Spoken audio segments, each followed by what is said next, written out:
वैद्यकीय अभ्यासक्रमाचा प्रवेशद्वार समजल्या जाणाऱ्या नीट परीक्षेचा पेपर फुटलाय आणि या पेपर फुटीचं महाराष्ट्र कनेक्शन समोर आलंय। या प्रकरणात आतापर्यंत 4 जणांना ताब्यात घेतलं असून शुभम खैरनारला सीबीआयनं दिल्लीत नेलंय। पाहूया। नीट पेपर फुटीचं महाराष्ट्र कनेक्शन।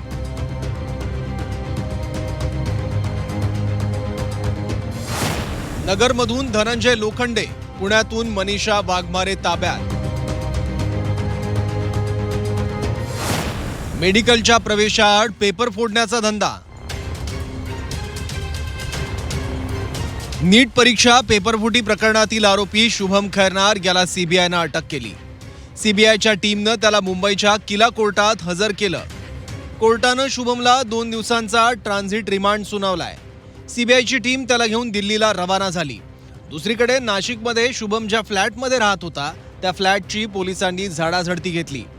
शुभमचा भाऊ आणि त्याच्या 3 मित्रांचीही चौकशी झाली। पोलिसांनी तो तपासाचा भाग नसल्याचं सांगत शुभमच्या भावाला क्लीन चिट दिली। ज्याला खैरनारला काल घेऊन गेले त्याचा भाऊ, त्या भावाला बोलवलं होतं काल सीबीआयने लेखी पत्र देण्यासाठी। त्यासाठी तो इथे आलेला आहे आणि त्याच्यासोबत त्याचे 3 मित्र आहेत, ज्यापैकी त्याचा एक रूम पार्टनरच आहे खैरनारचा आणि 2 जे आहेत ते याच्यासोबत आलेले आहेत। फक्त हे प्रकरण नाशिकच्या शुभम खरात पुरतं मर्यादित राहिलं नाहीये। अहिल्यानगर जिल्ह्यातल्या राहुरी जवळच्या माहेगावमधील धनंजय लोखंडे यालाही विशेष पथकानं ताब्यात घेतलं।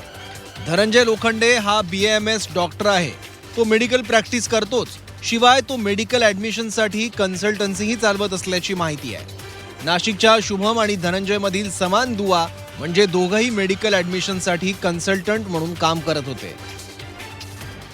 धनंजय केवळ प्रॅक्टिसच नाही तर मेडिकल कन्सल्टन्सीचे पण काम करत होता। नाशिकचा शुभम सुद्धा मेडिकल कन्सल्टन्सीचं काम करत होता। हा योगायोग आहे। त्यामुळे एकूणच पेपर फोडणाऱ्यांशी त्यांचे संबंध याच व्यवसायातून जुळले का याचा तपास आता सीबीआय यंत्रणा करत आहे। पुण्यातही सीबीआयनं एका महिलेला अटक केली आहे। मनीषा वाघमारे असं त्या महिलेचं नाव आहे। ही महिला ब्युटी पार्लर चालवत असल्याची माहिती आहे। ही मनीषा नीट पेपर फुटीशी कशी जोडली गेली याबाबत आश्चर्य व्यक्त केलं जात आहे।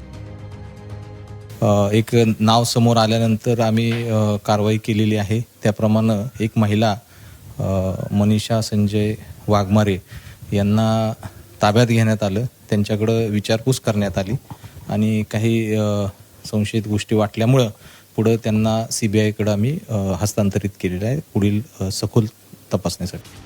नीट आणि जेईई परीक्षा अभ्यासाचं केंद्र असलेल्या लातूरमधील काही क्लास चालकांवरही पालकांनी आरोप केले आहेत। नीटचा पेपर फोडून लाखो विद्यार्थ्यांच्या भवितव्याशी खेळणाऱ्या एजंटचं जाळं कुठपर्यंत आहे, त्याच्या मुळाशी जाण्याची गरज निर्माण झाली आहे।